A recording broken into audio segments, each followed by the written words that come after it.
എടുക്കേണ്ട രീതി എങ്ങനെയാ പറയണേ? അതിരാവിലെ 5:30 ഉദയത്തിന് മുമ്പേ എഴുന്നേൽക്കണം, തണുത്ത വെള്ളത്തിൽ കുളിക്കണം, ഉച്ചത്തിൽ ശരണം വിളിക്കണം, വിവാഹത്തിൽ പങ്കെടുക്കരുത്, മരണത്തിൽ പങ്കെടുക്കരുത്, ജനനത്തിൽ പങ്കെടുക്കരുത്, ഇഷ്ടവസ്ത്രം ഉപേക്ഷിക്കണം, ഇഷ്ടഭക്ഷണം ഉപേക്ഷിക്കണം, പാദരക്ഷകൾ ധരിക്കാൻ പാടില്ല, ബന്ധുജനങ്ങളുമായിട്ടുള്ള ബന്ധുത്വങ്ങളൊന്നും പാടില്ല.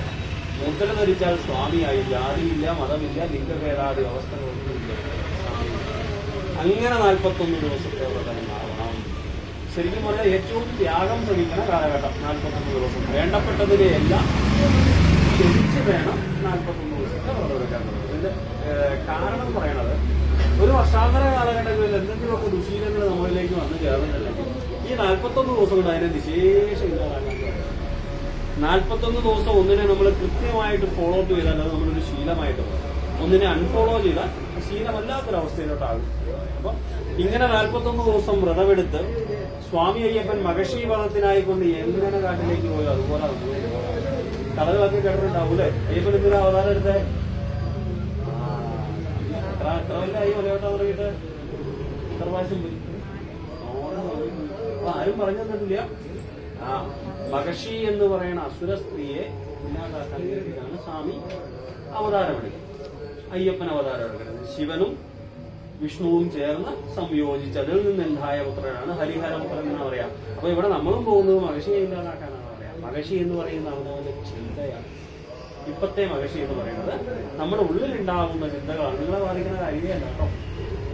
നമ്മുടെ ഉള്ളിലുണ്ടാവുന്ന ചിന്തകളാണ് എന്നാ പറയാ. അപ്പം ഭഗവാൻ മലയ്ക്ക് പോയ അല്ലെങ്കിൽ കാനനത്തിലേക്ക് പോയ ശൈലി പറയണത് 2 അറകളുള്ള പുലിസഞ്ചിയില് മുൻകെട്ടിൽ ദേവപൂജയ്ക്കുള്ള വസ്തുക്കളല്ല നമ്മൾ നിറച്ചതെല്ലാം അങ്ങനെ തന്നെ. ഓരോന്നിനും ശാസ്ത്രം. നമ്മളെ മുൻകെട്ടിലേക്ക് നിറച്ചു വെച്ചിരിക്കുന്ന ഓരോ വസ്തുക്കൾക്കും ശാസ്ത്രം പറയണ്ട. ആദ്യം നെയ്മുദ്രയും കാണിക്കുക. നെയ്മുദ്രയ്ക്ക് സങ്കല്പം നെയ്യിനെ ജീവനായിക്കൊണ്ടും മുദ്രയെ നാളികേരത്തിനെ ശരീരമായിക്കൊണ്ടും. ശരീരമാകുന്ന നാളികേരത്തിലേക്ക് ജീവനാകുന്ന നെയ്യ് ശരണം വിളിയോടുകൂടി നടക്കണം. നിശ്വാസം നിൽക്കുന്നവരെ എന്നിട്ട് അഹങ്കാരത്തിന്റെ ഉടമയാകുന്ന ശിരസിലേക്ക്. എന്തുകൊണ്ടാണ് ഇരുമുടി തലയെ വെച്ചുകൊണ്ട് പോകാൻ പറയണേ? തോളെ വെച്ചുകൊണ്ട് പോയാൽ പോലെ. അഹങ്കാരത്തിന്റെ ഉടമയാകുന്ന ശിരസിലേക്ക് അവനവന്റെ ജീവനെ നാളികേരത്തിലേക്ക് നിറച്ച് ഞാന് എനിക്ക് എന്റേത് 3 ചിന്തകൾ എവിടെ ഉണ്ടാവുന്നു അവൻ അഹങ്കാരത്തിനടിമയാണ്. ആരുടെ ഉള്ളിൽ ഈ 3 ചിന്തകൾ? എന്റേതെന്നുള്ള അഹമെന്ന ഭാവമുണ്ടാവുന്നവനും ഇത് എന്റേതാണെന്ന് എനിക്കുണ്ട് എന്നൊരു ചിന്ത ഉണ്ടാവുന്നു. ഞാനെന്ന ഒക്കെ അഹങ്കാരത്തിനടിമയാണ്. അപ്പൊ അങ്ങനെയുള്ള ആളുടെ ശിരസിലേക്ക് കാണിപ്പല്ലെന്ന് പറയുന്ന 1 വർഷത്തെ സമ്പാദ്യം എന്നാണ് പറയുന്നത്. 1 വർഷം, അതായത് മലയ്ക്ക് പോയിട്ട് വന്നാൽ അവിടെ ഒരു കുടിക്കോ കാണിക്കോ വെക്കണം എന്ന് പറയുന്നത്. അതിട്ട് നിറച്ച് അതെല്ലാം കൂടെ കൊണ്ടു കൊടുത്തൊരു തരി പൊന്നാക്കി വെറ്റിലെ അടക്കുകയും ചേർന്ന് ദക്ഷിണ കൊടുക്കുന്നത് കാണിപ്പല്ല്. അവനും മലനും ഈ മല ദൈവങ്ങൾക്കുള്ളതാണെന്നാണ്. മാളികപ്പുറത്താണ് ചെയ്യുന്നതെങ്കിൽ പോലും മല ദൈവങ്ങളെ പൂജിക്കാനായിരുന്നു അവനും മലനും വറപൊടി ചേർത്ത അവനും മലനും കൊണ്ടുപോകുന്ന ഒരു സങ്കല്പം അന്നുണ്ടായിരുന്നു. അപ്പം ഈ തരത്തിലെ കെട്ടുകളൊക്കെ നിറച്ച് നെയ്മുദ്രയൊക്കെ നിറച്ച് ഇരുമുടിയൊക്കെ തലയിലേറ്റി ത്യാഗം സഹിച്ചു പോകും അല്ലെ? ശരിക്കും ത്യാഗം സഹിക്കും. ഇന്ന് ത്യാഗങ്ങളൊക്കെ ഉണ്ടോ എന്നുള്ളത് സംശയമാണ്. അന്ന് ത്യാഗം സഹിച്ചാ പോയിരുന്നു. കാരണം കരിമല കയറിയ ഈ പെൺകെട്ടിൽ അരിയിടുന്നത് എന്തിനാ? അതിന് ശാസ്ത്രം പറയുന്നുണ്ട്. പോകുന്ന സ്വാമി തിരിച്ചു വരുന്നൊരു ഉറപ്പുമില്ല. വായിക്കരിച്ചിരുന്ന സങ്കല്പത്തിലാണ് 3 പിടി അരിയിട്ടുണ്ട്. അതായത് ബന്ധുജനങ്ങള് പണ്ട് കാലത്ത് അരിയിടുമ്പോൾ മുത്തശ്ശിമാരൊക്കെ നിന്ന് കരയും ഭയങ്കരമായിട്ട്. കാരണം അന്ന് അവർക്ക് അതിന്റെ കാര്യങ്ങൾ അറിയാമായിരുന്നു. നമ്മളിലേക്ക് അത്രയും ബോധം വരണില്ല എന്നുള്ള ആ കാര്യം. എന്തിനാ അരിയിടുന്നതൊരു ബോധം അവർക്കുണ്ട്. അപ്പോൾ വാക്കരിച്ച് എന്ന രീതിയിലാണ് 3 പിടി അരിയാണ്. പണ്ടൊരു പേടിയുണ്ടായിരുന്നു. വ്രതം തെറ്റിയ പുലി പിടിക്കും. അതൊരു അച്ചിട്ടായിരുന്നു. വ്രതം തെറ്റി അവിടെ പുലി പിടിക്കുന്നൊരു പേടിയാണ്. കാരണം പണ്ട് വീട്ടിലൊക്കെ വെച്ചാൽ കെട്ട് നിറയ്ക്കണം. അന്നേരപ്പോഴേ കെട്ട് നിറച്ച് പുറത്തോട്ട് ഇറങ്ങുമ്പോഴേ ഫോട്ടോയും തിരിച്ചു വെച്ചൊരു നിലവിളക്കിലെ ഒറ്റ തിരി കൊടുക്കുന്നുണ്ട്.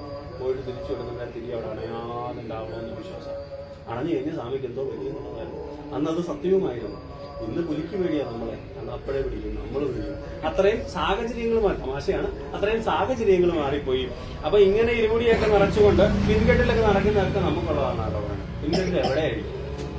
പിൻകെട്ട് എവിടെ വെച്ച് കഴിക്കാം? അത് നമുക്കുള്ള. പണ്ട് കാലത്ത് അരിയും ഭക്ഷണം വെക്കാനുള്ള സാധനങ്ങളും പാത്രം വരെ വെച്ച് കിട്ടിക്കൊണ്ട് പോകുന്ന ചരിത്രം ഉണ്ടായിരുന്നു. അപ്പം അത് പിൻകെട്ട് എവിടെ അടിക്കാന്ന് പറയാം. അപ്പൊ ഇങ്ങനെ ത്യാഗങ്ങളൊക്കെ സഹിച്ച് കരിമല താണ്ടി നീലിമല താണ്ടി ഒമ്പയൊക്കെ കടന്ന് 18ാം മണിക്ക് ചോട്ടിച്ചെല്ലുമ്പോൾ അവിടെ എഴുതി വെച്ചിട്ടുണ്ട് തത്വമസി. അതാണ് ശരിക്കും ശബരിമല ദർശനത്തിന്റെ ഫലം.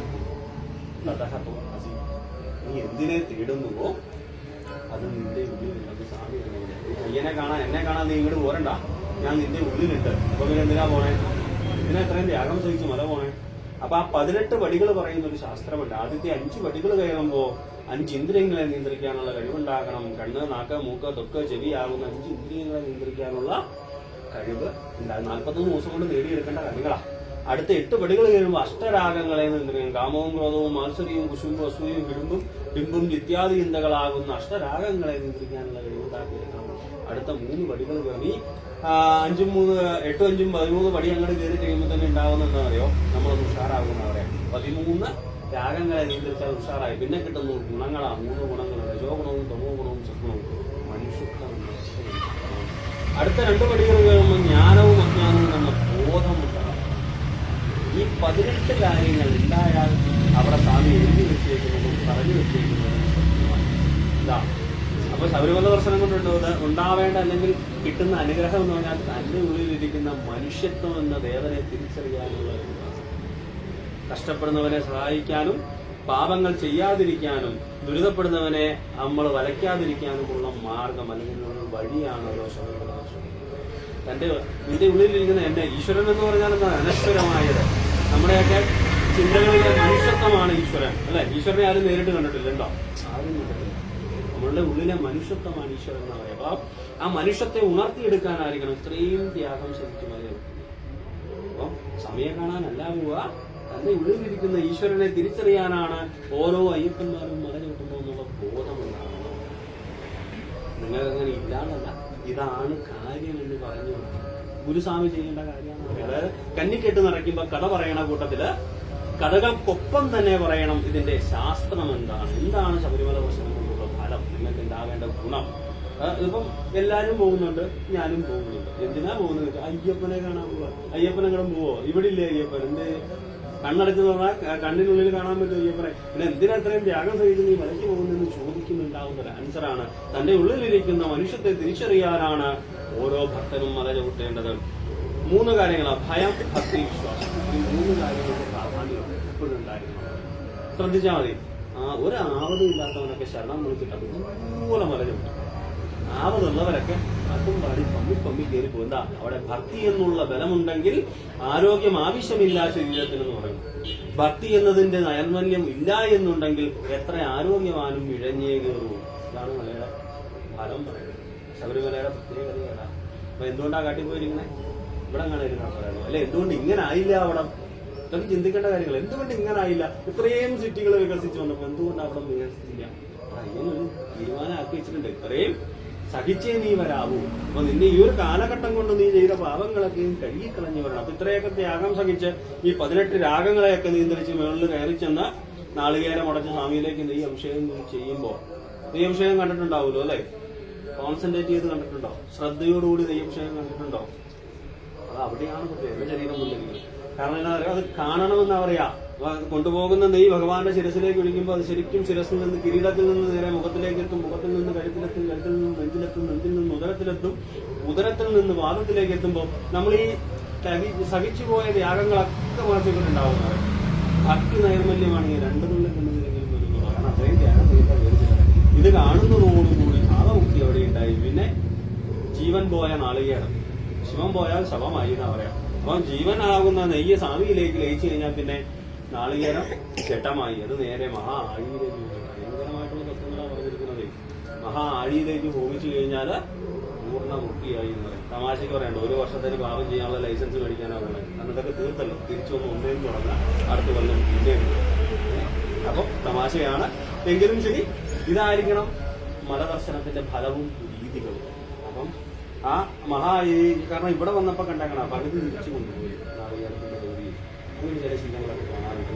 നെയ്മുദ്രയുടെ പകുതി ഇങ്ങനെ കൊണ്ടുപോയി ഇവിടെ കൊണ്ടുവന്ന് കൊത്തി കഴിഞ്ഞ് നാട്ടുകാർക്കൊക്കെ കൊടുക്കും. എന്റെ ഭാഗം നീയും കൂടെ തിന്നടാ, നിനക്ക് കഴിക്കുന്നത് മോശാ.